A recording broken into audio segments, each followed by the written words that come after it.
আওয়ামী লীগ শেষ পর্যন্ত মরিয়া প্রমাণ করিল তারা ভারতের লোক, কারণ তারা ভারতের করদ রাজ্য বানানোর জন্য এখানে অনেক চেষ্টা করেছে, কিন্তু শেষ পর্যন্ত একটা জায়গায় তারা সাকসেসফুল হয়েছে যে নিজে অন্তত আশ্রয়টা পেয়েছে, এইটুকু।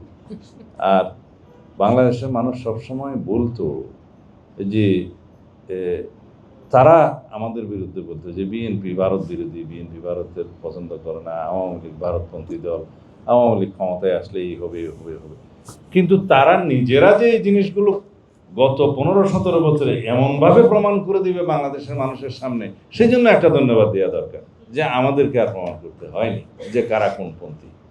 তো এক্সট্রিম মশার কয়েল প্ল্যান্ট ফাইবার দিয়ে তৈরি, তাই সহজে ভাঙে না, সুগন্ধিযুক্ত ও নিরবিচ্ছিন্নভাবে জ্বলে। ডেঙ্গু, চিকুনগুনিয়া বাহি সহ যে কোনো মশার বিরুদ্ধে দেয় এক্সট্রিম সুরক্ষা।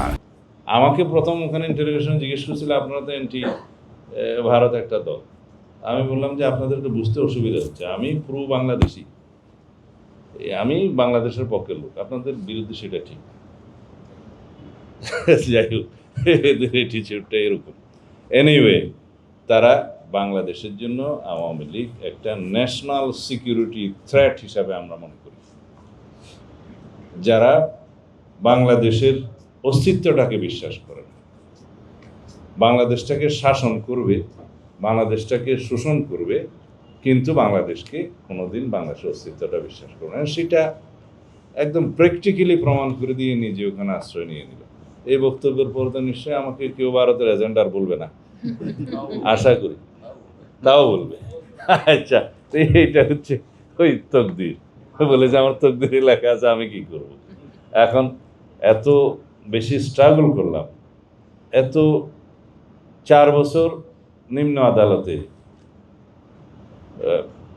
আইনি লড়াই করে যে খালাসটা পেলাম, তার মধ্যে আমাকে হাউস অফ কমন্সের রেফারেন্স যেখানে আমার ডিসকাশনটা হয়েছিল ওটা দিতে হয়েছে, ইউনাইটেড নেশনসে ডিসকাসড হয়েছে সেটা দিতে হয়েছে, অল গ্লোবাল হিউম্যান রাইটস বডিসের যে কনসার্ন যেগুলো প্রকাশ করেছে বিভিন্ন সময় সেই কাগজগুলো দিতে হয়েছে, এবং বাংলাদেশের যে প্রিন্ট মিডিয়া ইলেকট্রনিক মিডিয়া প্রকাশিত সমস্ত সংবাদ এগুলোর কথা দিতে হয়েছে।